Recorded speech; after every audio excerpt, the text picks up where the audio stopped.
All right, guys, what's going on? Abid, nice to see you at the stream. Let's uh, let's wait till more people connect. Let's warm up a little bit. We are going to discuss a couple of very important topics today. Um, Most promising industries for starting your business in the US in 2023. We're going to have this discussion just to see where we can get with this.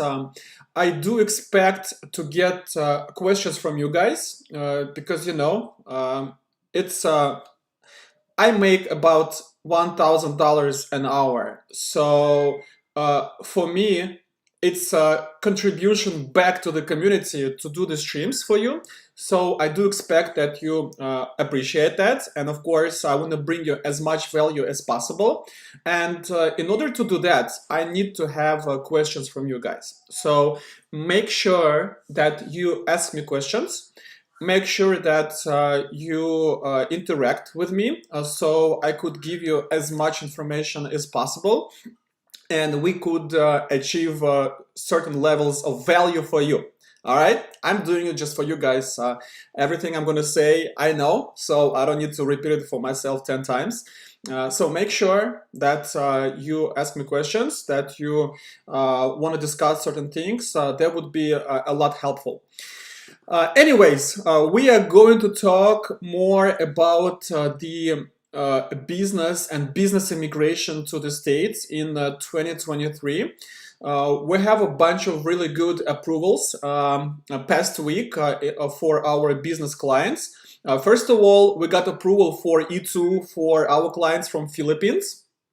They are going to have business in Texas, and business is related to construction. So construction is a really good business for you guys to do in the States, pretty much regardless of the year.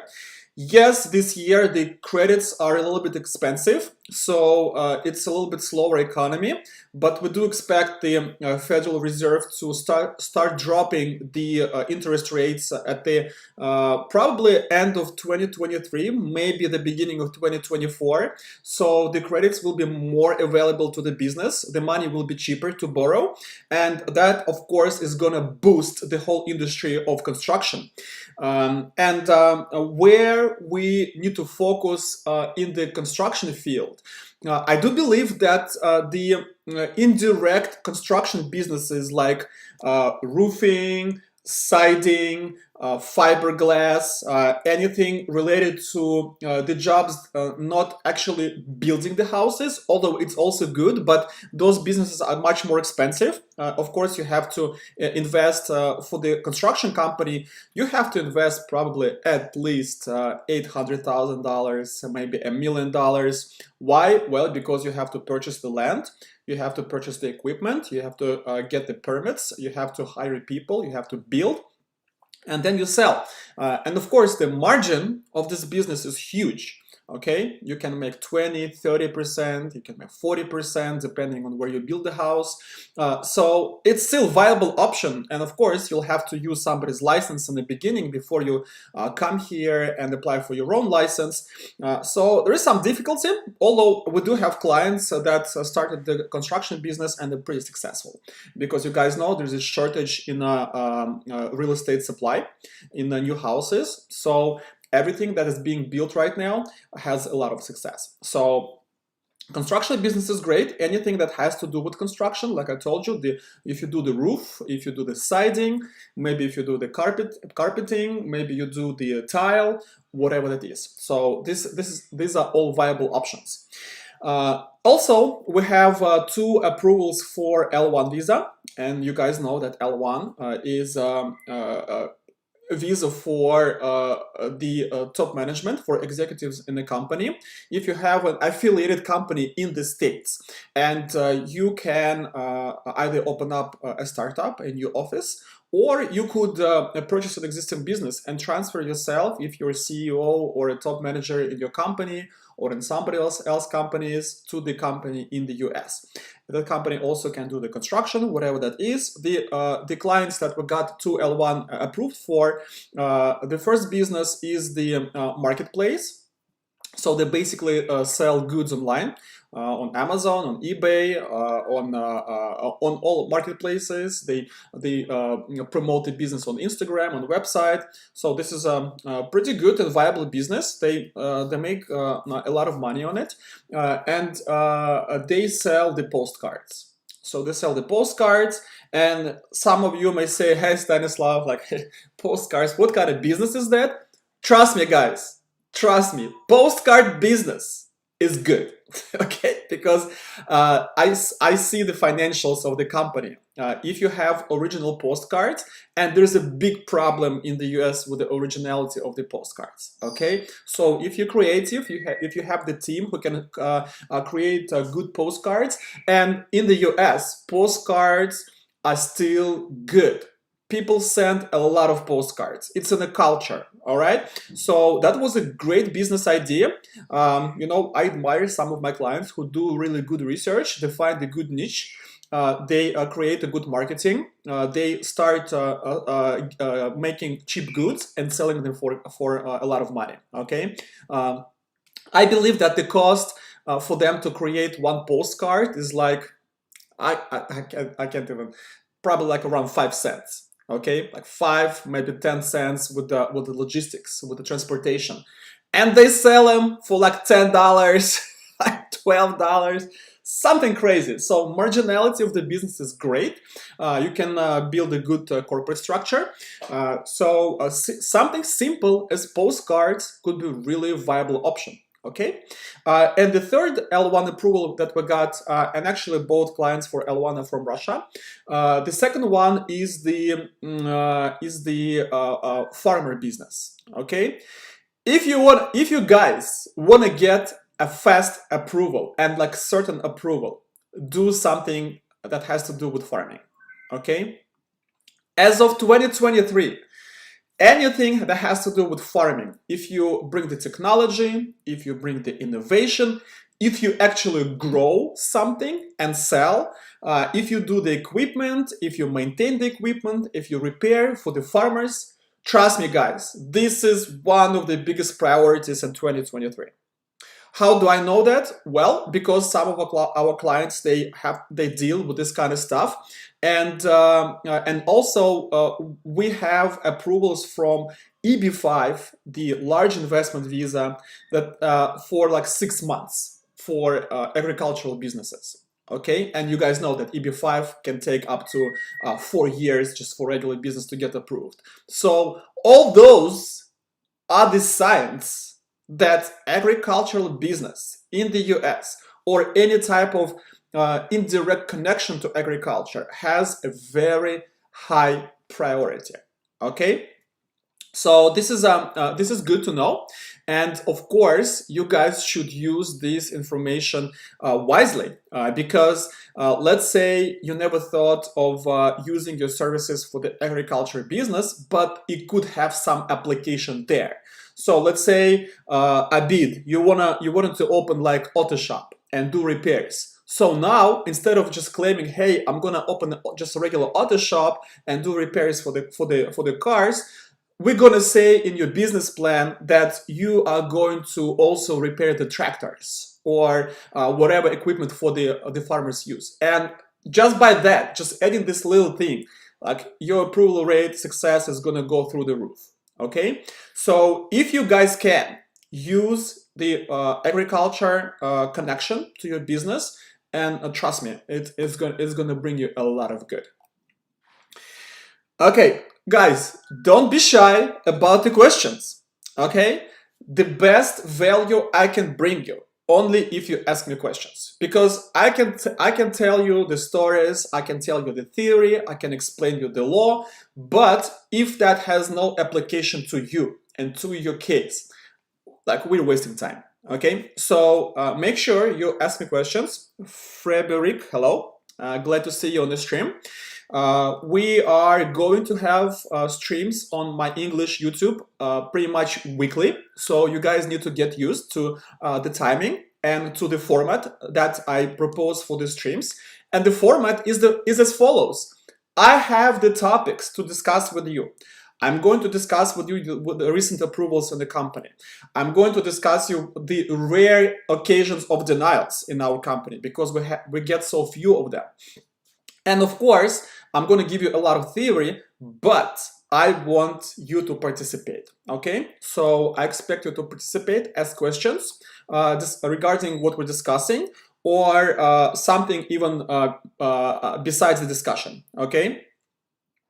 Hina, hello.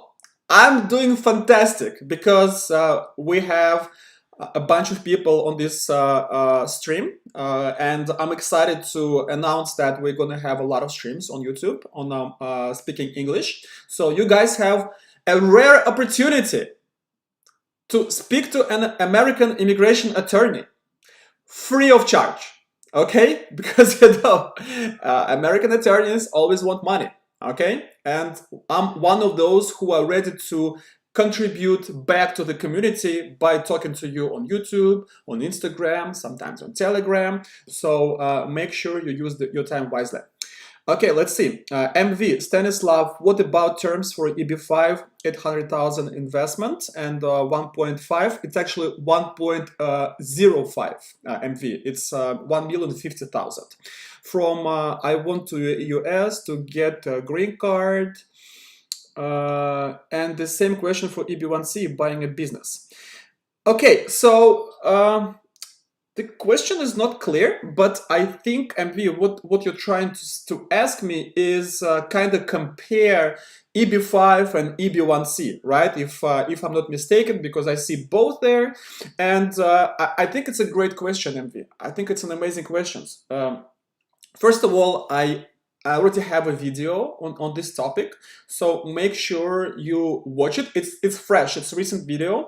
I break down this whole topic of EB5 and EB1C very thoroughly. So I go deep into analysis of those visas and I compare them. So you should watch it for sure.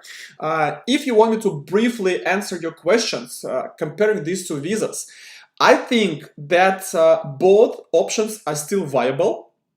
Especially if we go EB5 route and you can come to the US and file from within the country, then you can get all the benefits of pending immigration petition, meaning that you'll have your work permit and advance parole, so you can work and travel. And it doesn't really matter at that point when your petition will be approved, because you can stay in the US indefinitely, you can work and you can travel. So basically you have your green card light, okay, if you can call it like that. Green card light, that's waiting for approval of your EB5 petition. On the other hand, if we're talking about EB1C, there is more criteria. And what is that? You still have to have your business outside of the US, right? Because remember, EB1C is a elder sister of L1. So whatever you know about L1, whatever the criteria concerns L1 visa, it's the same about EB1C. Okay, so you still have to have the company outside of the US. I want you to have at least 15 employees in that company, and I want you to control all these people through the management. So there are 3 to 4 managers, and they control other people, the subordinates in the company. So if we have that, and you purchase a company in the US, and trust me, you can purchase a good company that fits the EB1C criteria, starting like anywhere $450,000, $500,000. Why? Because we need to have 8 employees. All right, so that's the criterion for a number of employees for EB1C visa, and that business has to be profitable. Why? Because it has to pay you the salary. So having that, and you control both companies, you can get your green card faster, you can come faster, and you spend less money, and you don't have to prove the origin of your funds. Okay, I think this is the greatest benefit of EB1C comparing to EB5, because for EB5, they gonna look under your pants to see how you made your money. Okay, they're gonna take a big magnifying glass and look really closely. So, but EB1C requires a working business outside. Not everybody has that. Okay, so some people have to go EB5 and spend more money and wait longer because they don't satisfy the criteria of other immigration visas. All right, so let's see what else. If I start a company in US, Eddie asking, and it starts making money, do I still have to invest more money when applying for the E2 visa? Eddie, this is a great question. I've never seen, maybe you'll be the first one, Eddie, a business in the US that started with almost nothing or very small amount of money and grew to the size where we could file for some type of business visa. I've never seen one. I've seen businesses where people put like $60,000, $80,000 initial investment, and it grew to like $1 million business or millions of dollars business. That's the possibility. So in your case, if you had this crazy idea, you put a little bit of money and it grew, anyway, you had to reinvest the money from your business within the business for it to scale, right?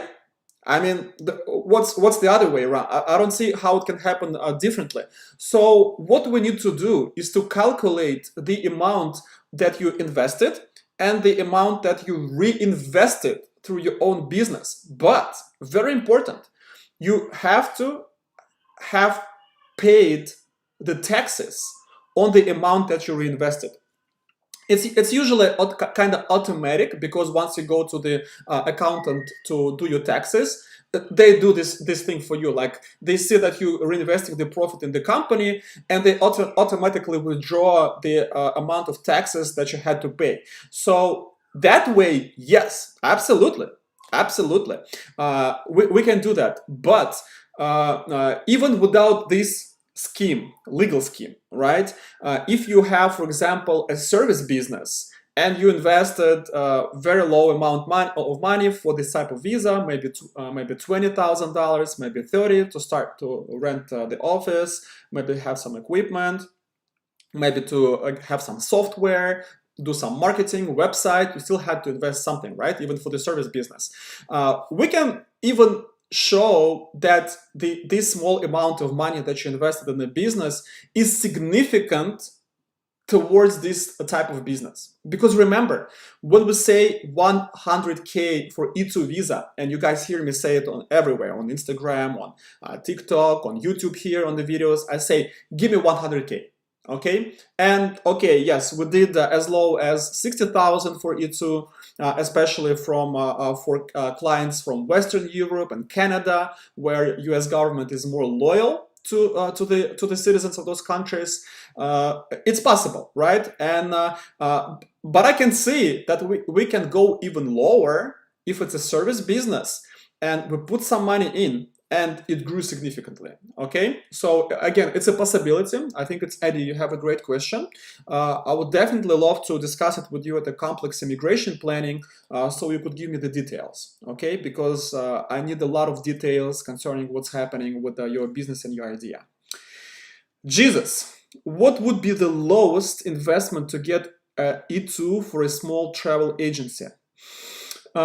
Jesus, I think I kind of already answered your question while I was answering Eddie's question. The small travel agencies, so it sounds to me like a service business, but still you have to have an office, definitely. There is no way around. You have to buy equipment like a computer, desk, chairs, maybe a bunch of printers and stuff. You should probably buy some software. You should have a website. You should put some money for marketing your business. I don't know about employees. Maybe you hire one employee while you grow your business and somebody is taking care of the customers. So I think we can probably go as low as $40,000 to $50,000, because remember, you still have to have some money left for operational expenses. Okay, but again, don't quote me on that, because I would like you to put 60, 70, $80,000. Okay, I don't want you to go lower than $60,000, but again, it's possible, but I think it's a little bit risky. Okay, so I would do 60, the minimum. I would probably go as low as 40 to 50, but you would probably have to sign a paper with me saying that, hey, you understand the risk of filing such a petition. Okay, yeah, that's how it goes. Niyat. Hi Stanislav, hi Niyat, thank you for the live session, very good. What is the connection between premium processing and the I-140 decision? Can it cause any RFE or denial? Greetings from Germany. My people from Germany, I love you guys. We have very good clients from Germany. Right now, we're getting a green card for neurosurgeon from Germany. Great case. Definitely gonna get him a green card. I have a bunch of E2 visas from Germany. So you guys have usually have really good cases. Let's talk about premium processing versus a regular process. And I know, Niyat, where your question is coming from. I definitely know. You probably read something online on a forum. Some attorney said somewhere, hey, you have to go with the regular processing because with the expedited processing, we get more denials or things like that. Guys, I don't know about other attorneys. I cannot speak for like singular isolated cases of some people who had some experiences, this and that. For you to understand, I file not less than 30 cases a month. Okay? Sometimes I file more, up to 50. So we file a lot of cases. Okay? EB1, EB2, EB2 NIW, EB5, EB3, O1, L1, E2, all these visas we specialize. Talent, business, investment. Okay? So almost all of these visas have premium processing. And from my experience, for the 8 years that I run my company, we collect the data, we collect the analytics, the premium processing versus the regular processing. And I can tell you for sure, based on hundreds of cases, that the premium processing has a higher rate of approval. Okay? So, don't be cheap. Try to save $2,500. Of course, if it's not your last money, if you don't have to sell your kidney or something, okay? Do not try to save this $2,500 because it can really affect your case. All right? I do strongly recommend my clients to file the premium processing for any type of visa, be it L1, be it O1, EB1, EB2 national interest waiver. Why? Well, because we get a better decisions. Okay, so that's my opinion. I don't claim to be a guru in this sphere, but we do have a lot of cases. So I can speak only from my experience. Okay, so Hina. EB5 entire 1,050,000 over is counted as a whole year. Hina, I'm trying to understand what you're trying to say. I guess you're asking if you have to put the entire amount immediately, or you can like spread it for some time. And after 1 year, 1 year is again counted as 1 year, so that all the next days. Hina, I'm sorry, you have to work on your English. And I'm not laughing or something, but it's really hard to understand what you're trying to say, because the first question probably I can understand is that you're asking if you have to put one meal and $50,000 as one sum and in the beginning, or you can spread it like for a year. You can actually do both. I prefer that you do the first option, like putting the whole amount on in your company, file the petition, show some spendings, and then go on waiting for approval, or if you're in the States, get your work permit and start working in your business. Okay, so both options are viable. So if you could work a little bit on your second question, so I can understand it. MV, Stas, what about EB5 and EB1C? I mean, not conditions, but timing. From 0 to green card. Well, EB1C is going to be much faster.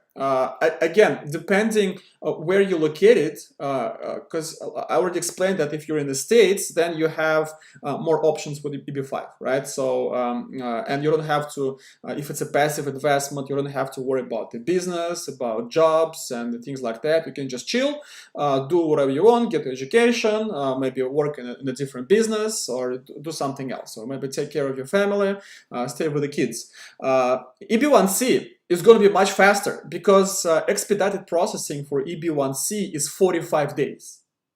Okay, so 45 days versus maybe 4 years is like book, very fast, right? There is no problem.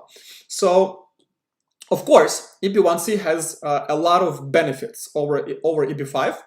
Although there are some benefits of EB5 also. We kind of discussed them. I touched on them a little bit. If you satisfy all criteria for EB1C, meaning you have business outside, you have an exec or management position in that business, you either own this business and you own the business in the States, or someone else who owns the business in your country owns the business in the States that has 8 employees, then of course EB1C is the way to go. Okay, I definitely I would recommend to do that. Eddie, if I set up a company in the US and get a US entity to invest a substantial sum in exchange for equity, will I qualify for E2 visa if I hold a 51% shareholding? Yes, Eddie, 100%. You will be able to still file for E2. You still have to make an investment. All right. So having someone else putting the money in your E2 business does not equate it to you putting that money in the business. All right. So this is important to understand. So in other words, others people money. OPM. Famous expression in the US, guys. If you hear someone says, "Hey, I'm going to use OPM," other people's money. So that's expression between the investors and the startuppers in the US, like, right? OPM, other people's money. The best way to start up your business. So you still have to put your substantial investment into the business. Okay, it still has to be substantial. So what is substantial? Again, 100K plus is the best. We can work with the lower sums depending on the nature of the business. Okay, Nihat, you're welcome. My pleasure. Okay, guys, still don't be shy to ask questions. Try to be a little bit better with the English, at least so I could understand the meaning, because it could be hard. There is no silly questions. Mind that. Okay, I will never, even if I think it's a like simple question, I will never like laugh at you or be unprofessional. Just don't worry. Okay, there is no stupid or silly questions. All questions are important, especially if it's coming from you. So we started talking to you about the industries, the top industries in the US to invest your money in order to get the business visa. What are the business visas? We're already talking about E2, we're talking about L1, and we're talking about EB5. Okay, those are the three business visas, three investment visas that are readily available to pretty much anyone who wants to do business in the States. Of course, each one of them has their own specifics and amount of investment and certain things that has to be used. Of course, EB1C is also on the list, and you have to remember, guys, that EB1C is the way to get a green card through L1. Okay, it's a oftentimes that's how it goes. We get your L1 for a startup office. You work for a year, then we extend you for 2 years, and within these 2 years, if you reached 8 people working in your US company, we can file for the green card. Okay, so L1 is like low budget, let's put it this way, low budget visa to get your green card. Yes, it's still not going to be cheap. It's still going to be expensive because for L1 to grow to EB1C, to be honest with you, never seen investment less than like 200K, like 200K, 250 and more. That's how much money my clients spend to transfer from L1 to EB1C. Okay, it doesn't mean that it cannot be done with a lower amount, but if you calculate 8 jobs, 8 working places in your business, and even if you go the lowest, like lowest available, not even by law, like a federal or state law salary, but like meaningful low salary. And right now, the meaningful low salary in the US is like $15. I mean, probably no one is going to work for less than that. All right. So even if you calculate the $15 an hour for 8 people, just do the math. You guys much better than I with the math, right?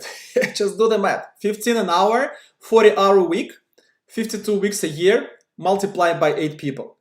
It's going to be a lot of money. It's going to be like $250,000 or $300,000. Okay, so your business has to be really successful to cover that expenses just for the salary. It's possible, but it's hard without a good investment to start such a business. Okay. All right, so let's see what else. Eddie, I'm a founder and a director of a US nonprofit. Can that help me in any way? That may help you with, I mean, in itself, it's not going to help you, Eddie.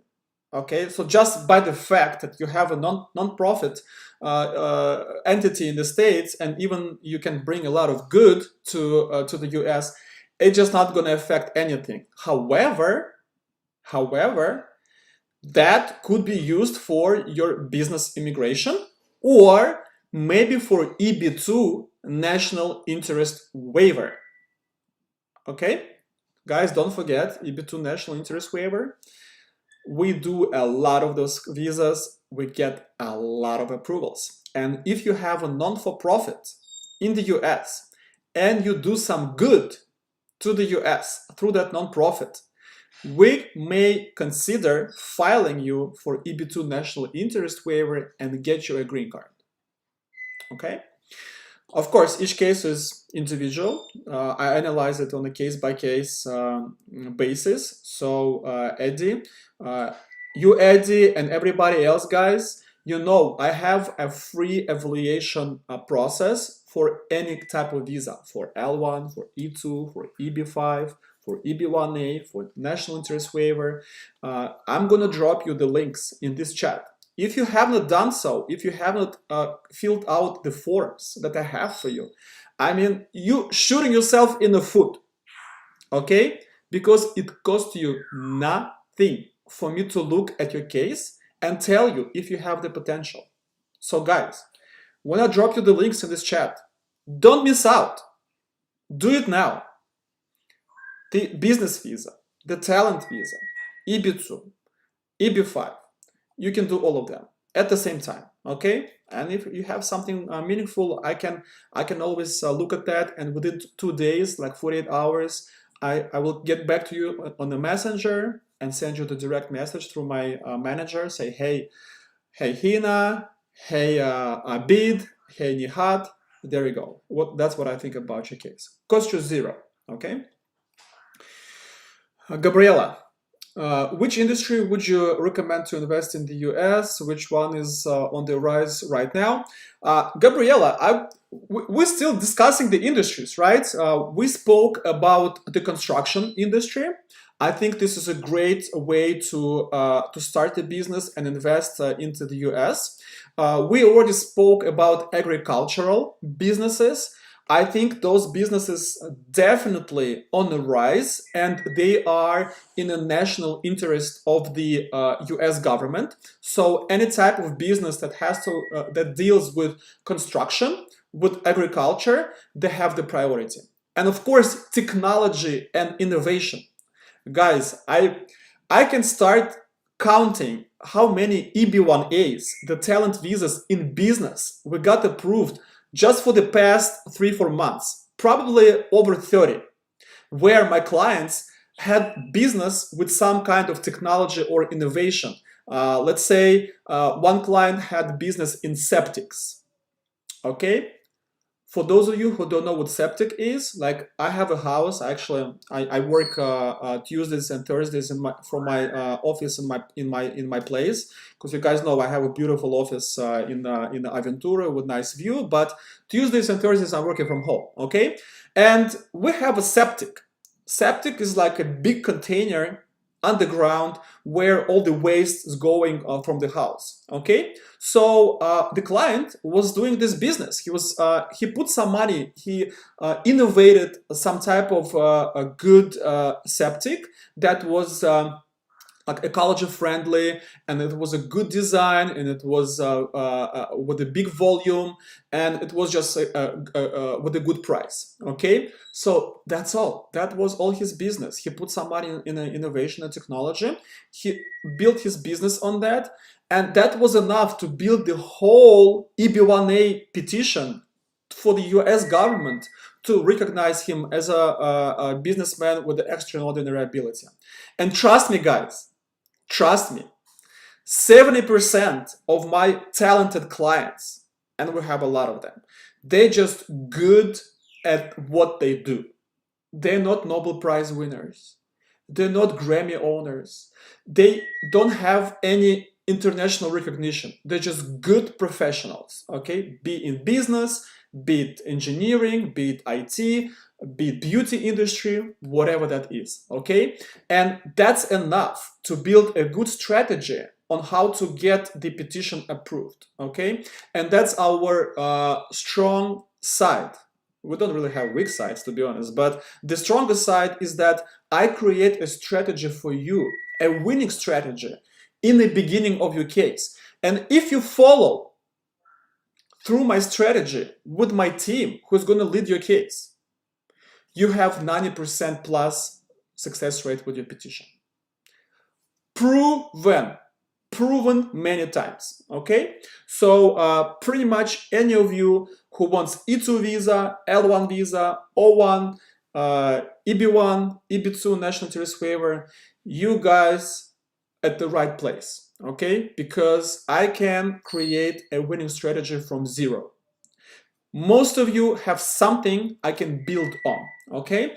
And most of the petitions, most of the cases could be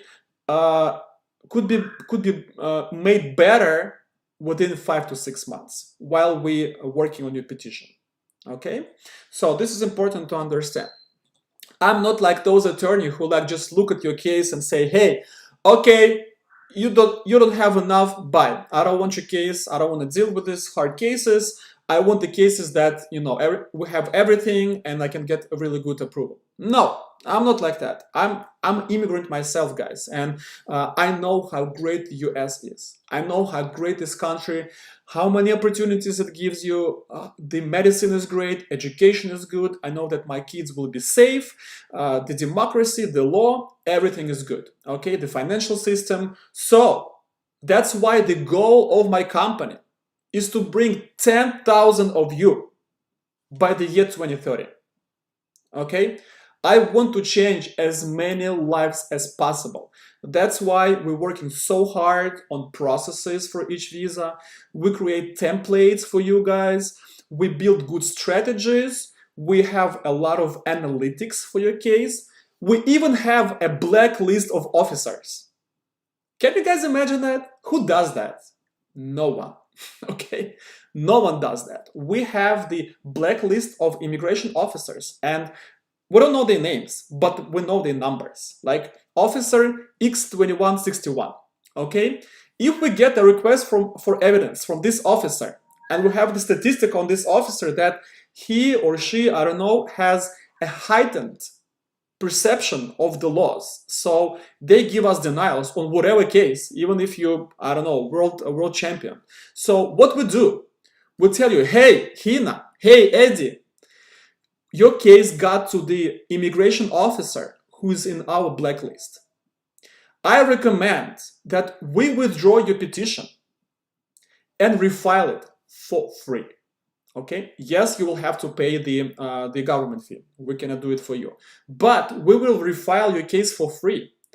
And guys, for the past 2 months, I had 3 cases, EB1A, the talent visa, all of them in business. We got a huge RFE, like this big, like 20 pages. Like none of the criteria accepted. Absolutely crazy. Like I call them psychedelic RFEs because I can't comprehend. And they are from the officers in the blacklist. I withdraw those petitions. We refile it in a different immigration center. Like there's Nebraska, there's Texas. Okay, we do both. We withdraw from Texas, put it in Nebraska. We withdraw from Nebraska, we put it in Texas. Bam! Approval with not RFE. No RFE. So RFE like this, no RFE with a different officer. So you can see how subjective those things are. That's why you have to work with professionals who deal with this every day, who know how things work, and who know how to file the petitions and how to get approvals for them. All right, so let's see other questions. Michael, thanks for all your content, Shamaev. Yes, guys, I really like when you give me some love, when you respect what I do, because I do it only for you. Gabriela, I know I need a good business plan in order to get higher chances of getting a US business visa. Do you provide help with creating business plan for business immigration? Gabriela, this is a great question. So I don't do business plans by themselves, and mind, guys, that you have to have business plan for L1, for E2, for EB5 active investment, sometimes for EB2 national interest waiver, sometimes even for O1. If you're a talented business person, you want to open up your startup and claim it as your employer, okay? So we deal with business plans on a daily basis, okay? But we don't draft them for our clients. What we do, we give you 2 options. Option number 1, we have templates, we have business plans that we can give you, so you look at them, you see the structure, and you can draft a business plan yourself. Probably 10% of my clients use this option because it's not easy. Okay, it's not easy. And you spend a lot of time. Option number 2, you can hire an American company that is our partner. Okay, we have partner companies in the States whose business is to create business plans for our business visa clients. What's the cost of it? Anywhere from $1,500 to $2,000. Okay, but they do a big chunk of work for you. All right, and of course, I recommend doing the second option, although I don't mind if you want to do it yourself, okay? As long as you can give me a good product. More or less with a good quality, with a good accounting, with a good analysis of the market, with the analysis of a competition, with all that included, okay? A good business plan is usually anywhere between 20 to 30 pages. So that's how big your business plan should be. All right, let's see what else I have to tell you guys. We have about 15 minutes left, so please drop me more of the questions. I have a bunch of things to tell you. Um, okay, understanding the latest market trends. We kind of discussed it. Okay, let's guys discuss the businesses. We talked about the businesses that I like. Okay, let's talk about the businesses I don't like. Okay, because it's a thing. With me, it's a thing. So I do not like two type of businesses. And if you watch me closely, if you watch my YouTube videos, if you guys track me on Instagram, if you don't, you shoot yourself in the leg again, because we have a lot of great content on both platforms and even TikTok. So business number one, trucking business. All right. I know you guys watch those YouTube videos, those YouTube channels where those people who drive the trucks, they have trucking companies that tell you how amazing that is, how much money they make, how easy this business, that everybody should do this, and things like that. Okay, I know you do. I know you watch those people, and if you tell me you don't, I don't believe you. Okay, you all do, all, or at least you try to watch those videos. Okay, so from my experience, this is a very high risk business. Why? Well, because there are so many pitfalls and obstacles in this business. First of all, you have to spend a lot of money on this business, okay? It's very hard to start with just one truck and pay like 100K to buy the truck. It's possible, but the marginality of your business is going to be so low and especially if you hire someone to drive the truck, this is going to be a very low marginality of the business with a lot of risks. Second of all, you have to get the license from DOT, Department of Transportation. All right, and this is a hustle in itself. This is not easy. Takes time. This takes money, and this takes understanding of the process. So number three, those trucks, they break. Okay, we all know that. Even the new trucks break. If you buy the used trucks, they break all the time. All right.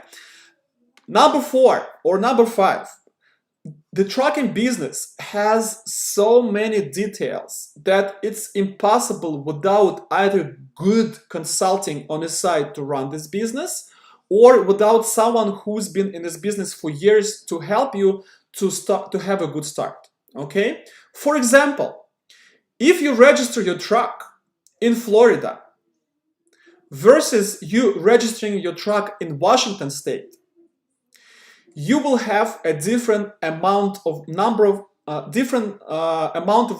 you have to spend on insurance. You did know that, right?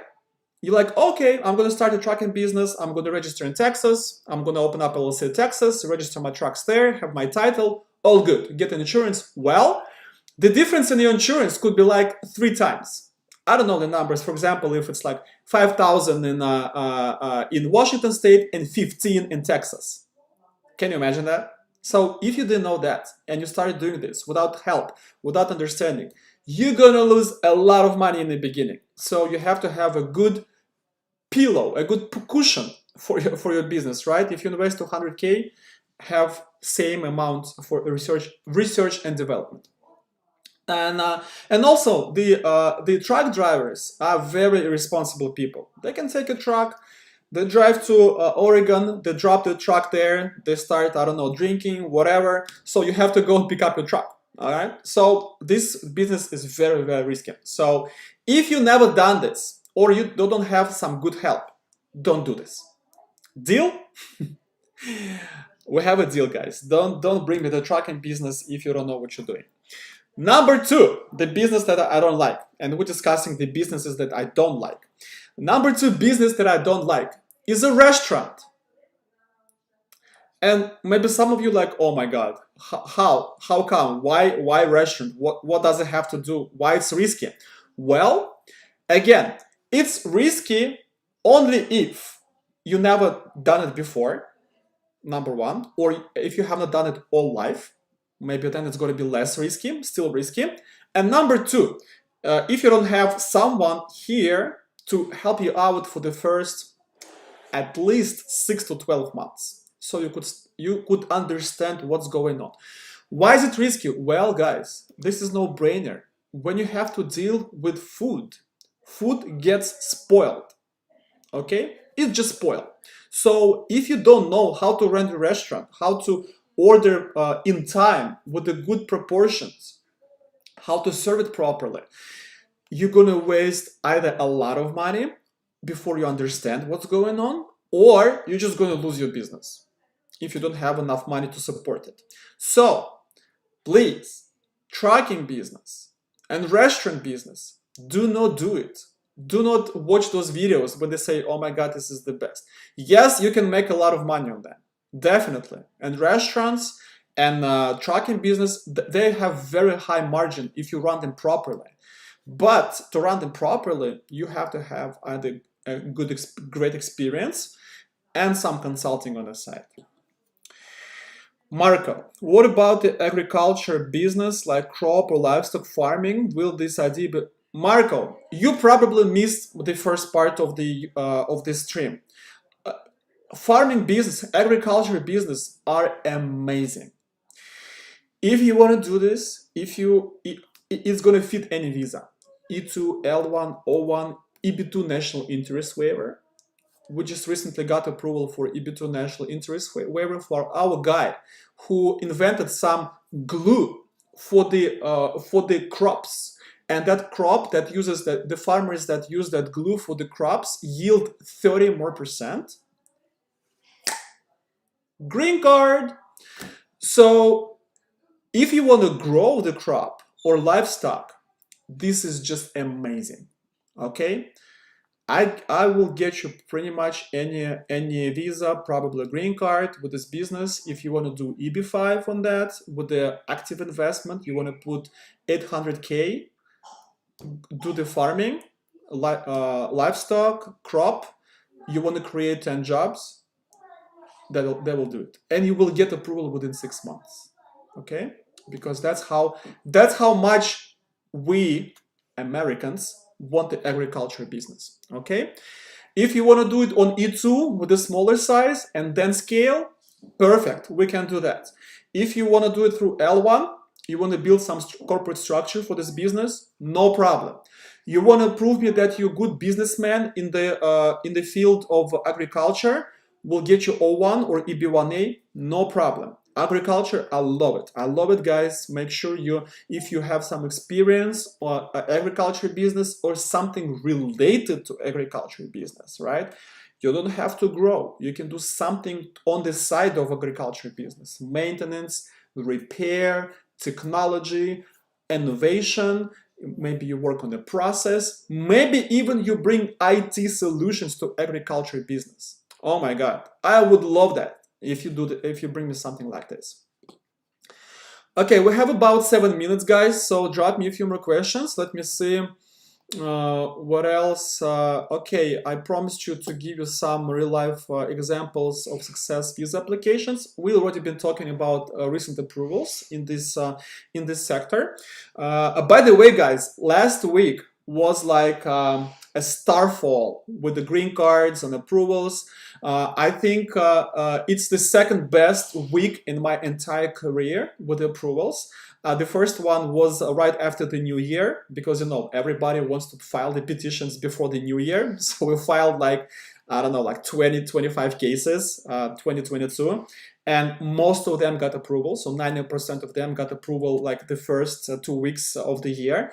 I believe we filed like 23 cases, we got about 20 approvals. So that was the best week in my career. Last week was like 8 approvals for different kind of visas, okay? This week we already have 3 approvals, 3 green cards on EB1A. our client from India with the EB1A in business in pharmaceuticals.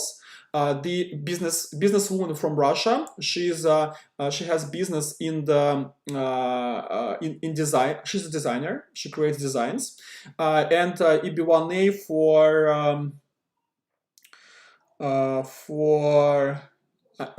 for engineer. For engineer from Russia as well. So this week is going well. By the way, guys, today actually, I'm going to Orlando. We have the biggest immigration conference annual. It's called AILA conference. I'm going to spend there Friday and Saturday. So watch next week. I'm going to bring you some updates on some good stuff on business talents. Whatever good information I'll get from there, I'll make sure you'll get it. Okay, so follow me on Instagram. I'm gonna, let me see, I already dropped the link to my Instagram. Make sure you follow me on Insta, because I give you really good content there. And of course, all the updates from the conference are gonna be there. All right, so guys, I would like one more question. If you have anything left in your sleeve, please give it to me. If there are no questions, we're running out of time. So guys, we're gonna meet more. I wanna make these streams weekly. So make sure you mark your calendar. These streams are gonna be likely on Thursdays around this time. Okay, 11 Miami. I'm gonna do it from my home office in my home in Miami. So don't mind the background, because it is what it is. But we're gonna bring you a lot of value. All right. Okay. So one more question from Marco. What about the plastic recycling business? Marco, sounds really good. It sounds like EB2 national interest waiver. If you want to bring the recycling business here, because it's ecology, the interest of the states. If you have a good funding for this business, I can probably get you a green card for that. Gabriela, sure, yeah. Please follow me on Instagram. I'll bring you the latest developments from the conference, and of course, I will always track the latest changes in immigration laws, so you guys the first to know. Follow me on Instagram. Please make sure that you fill out the free evaluation form, guys. All the links I dropped you in the chat, so don't miss the opportunity to get a free analysis of your case. Free. I won't charge you a penny, but you will know if you have a potential in your case. All right. So guys, thank you for being here at the stream. Let me know in the comment section if you guys like those streams, if you want me to actually do it on a weekly basis, because if you do, we're going to do this. If you don't like them, I'm not going to waste my time. All right, so make sure you give me some feedback. Otherwise, have a great weekend, spend some time with your family, and I'll see you next week. I'm Stanislav Shamayev, a lawyer of the future. Your future begins here. Good luck.